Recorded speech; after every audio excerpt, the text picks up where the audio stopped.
made a video in a few days. Been pretty busy. So today, what I wanted to talk about was thinking about what type of foods have become normal to eat, and just like the attitudes that we have towards foods and stuff. So this, what kind of got me thinking about this was I saw a post on Twitter by Grace Price, and she did a short documentary about like how, you know, how basically cancer has gone up so much in prevalence, like in the US in the last 30 years. And like her basic conclusion of the whole thing is that, you know, it's just got to do with how badly people eat these days, and like, you know, largely about how you know, how much processed and ultra processed food gets eaten, and you know, how much sugar's in it and all stuff like this, you know, things that are just not good for you.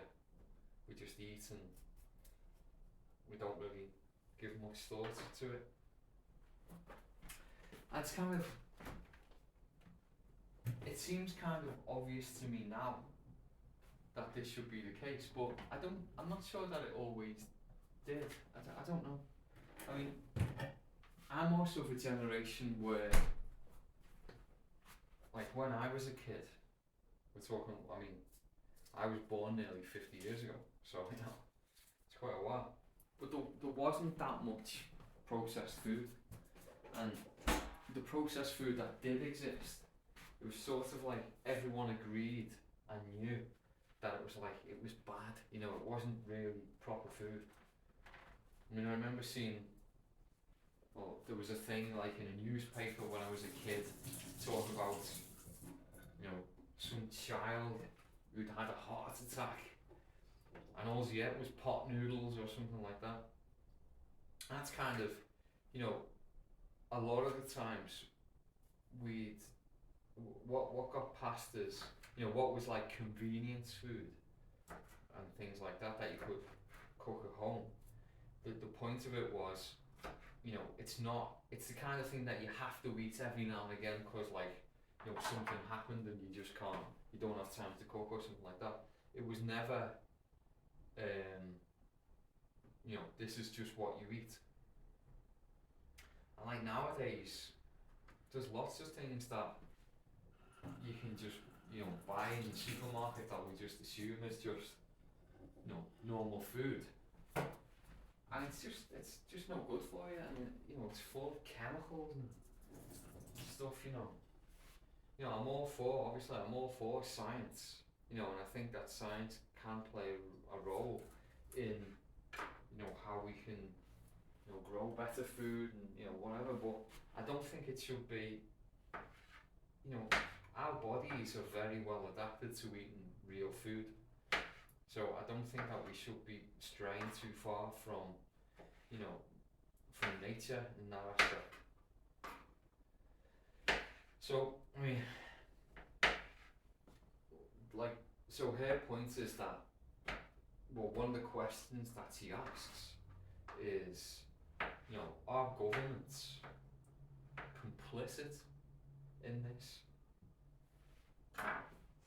And so, you know, obviously I've probably got a different outlook on these things, given that, like, I'm always going on about, you know, self-responsibility and self-ownership, and, you know, I can see, you know, I'm an anarchist and stuff, and it's just that I don't think that we should delegate anything to a government, and like definitely not things like your health.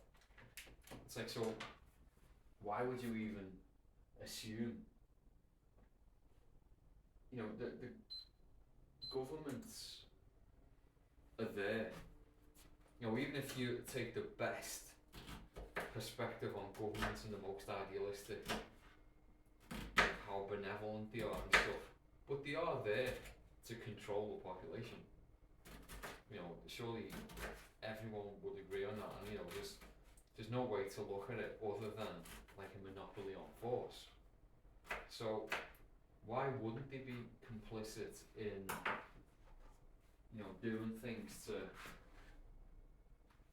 I don't know about, not necessarily subdue the population, but they're definitely, the whole idea that government can subsidise food production, that's instantly a conflict of interest, because they suddenly want you eating stuff that they subsidise, because it justifies them taking your money in the first place. So, it's not like a crazy question to ask is, do governments influence the way we eat? Well, it's like, yeah, of course they do. And then when we get into the industry of food, big food, then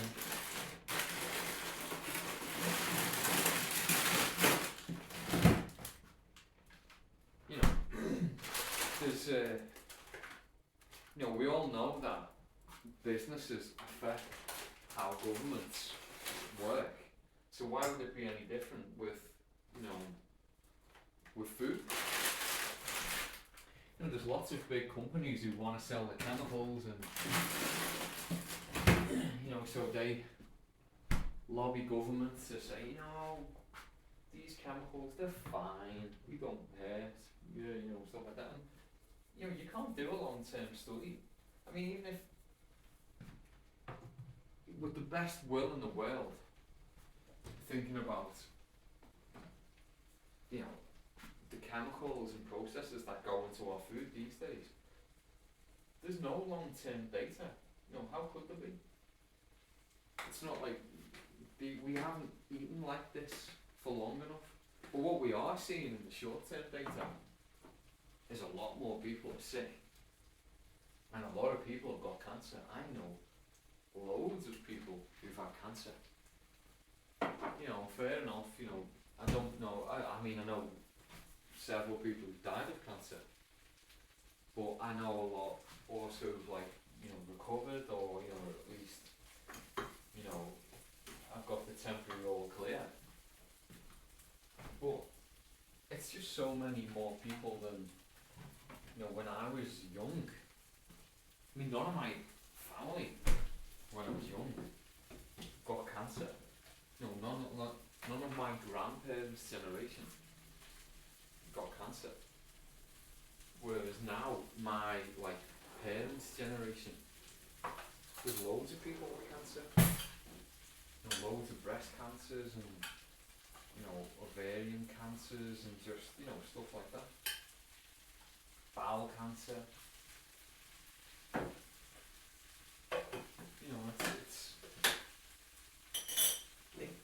The thing is, when something changes rapidly over time, you can't say that it's a genetic factor, because your genetics don't change that quickly. You can't. If you just look at the paradigm of evolutionary biology, evolution takes a long time. If something's changing over a few generations, it's got to be some kind of extrinsic factor. I mean, there's just no other way around it. So, it's one of the questions that, the question that I think, what was her name, Grace Pierce or something, was asking on Twitter is do you think that scientific research is sort of confusing on purpose, in the food industry? And you don't really need to follow that many health blogs and stuff where they talk about new findings in mice, or new findings in this and that, and point to this food does that, and so there's lots of data is continually coming out, but I think that we're sort of missing the point on purpose, that there's so many new foods, or new types of, just new food products that are on the market, and the rate of sickness. I mean, not just cancer. I mean, look at diabetes.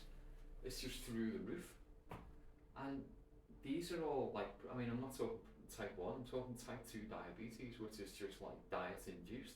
I don't think I'm on shaky ground by saying that. And I just look at my kids and I like the kind of things that I'm getting asked to buy. Like, I mean, I do the shopping anyway, so what you see me preparing here is largely what my kids eat as well. Just like we buy food, fresh food, vegetables, meat, fish. That's what we generally get. There's not a lot in the way of,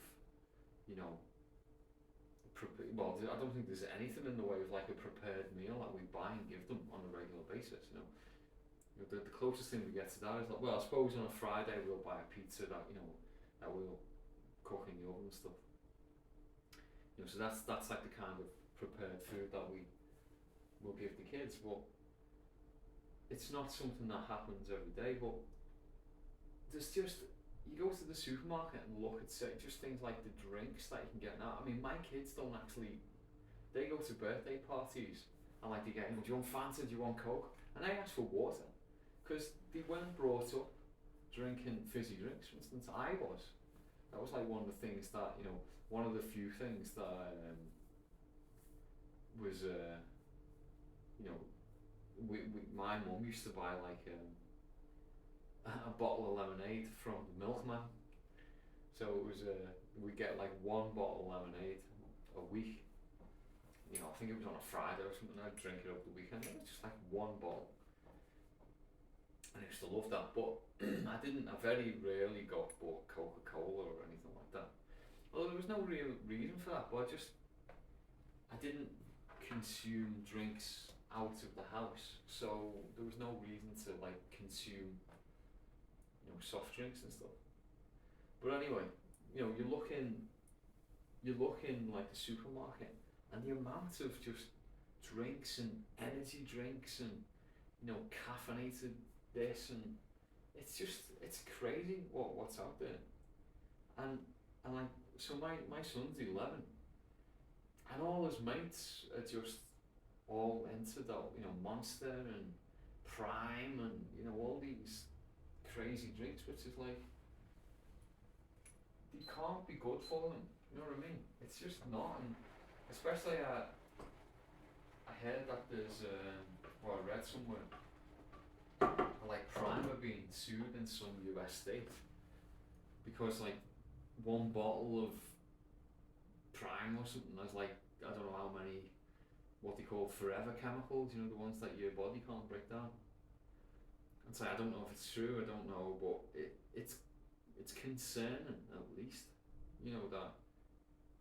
that things that we give our children are just, could be so toxic.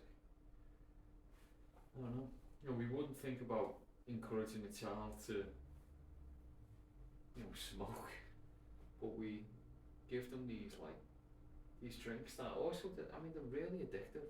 I went through a phase, like in me early 20s, where I was just like drinking like litres and litres of colas, diet colas, and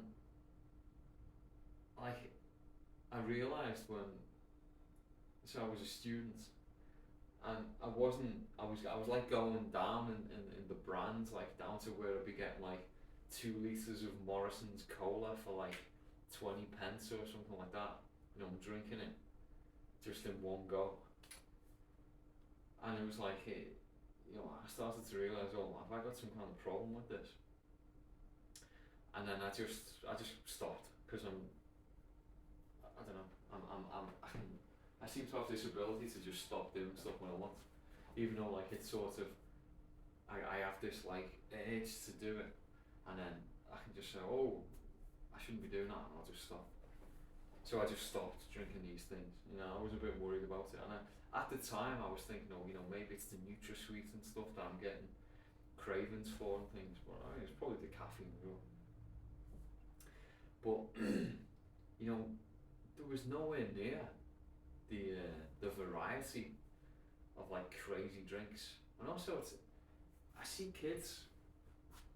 Well, I say kids. You know, they're probably like in the late teens. You know, like standing around and drinking caffeinated drinks. It's like, when I was your age, I would be drinking beer. You know what I mean? What's going on? This degenerate culture of not drinking beer anymore, just drinking energy drinks. It's like, and what do you do with all the energy anyway? I don't see them doing anything with this energy stuff.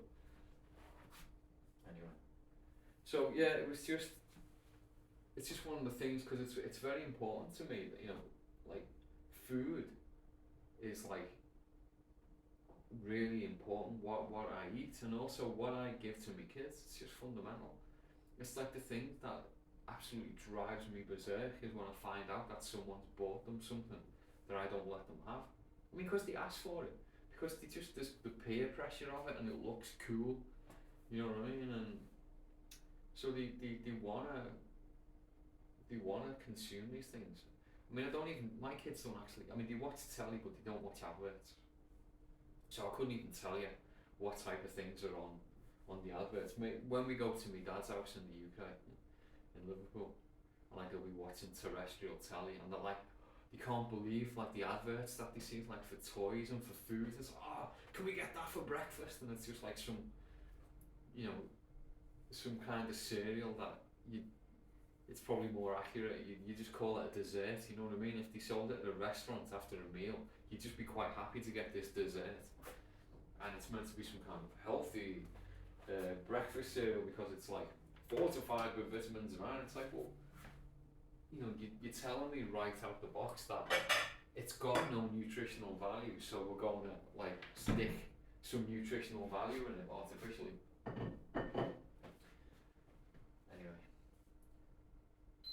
so I mean, I think the takeaway is just that, you know, the fact that this girl's actually getting some traction by talking about, you know, processed food gives you cancer. I mean, it wasn't that long ago that I read on an online newspaper here in Spain. They were talking about like medical misinformation and, you know, crazy, stupid conspiracy theorists who'd say things like stress or eating badly can give you cancer. And it's like, you know, that's kind of, I thought we all knew that. I was surprised at the time as well. I was like, am I one of these crazy conspiracy theorists then who thinks that, you know, stress and eating badly can give you cancer? Because I mean, what's his name? Robert Sapolsky, is that his name? He's like some like a zoologist or biologist or something like that. And he's written books like something like why zebras don't get cancer or tumours or something like that. I mean, it's basically about if you're stressed out, you've got the stress response and, you know, the corresponding hormonal injection. You know, that'll help you in your, you know, your fight or flight. Then, or is it cortisol?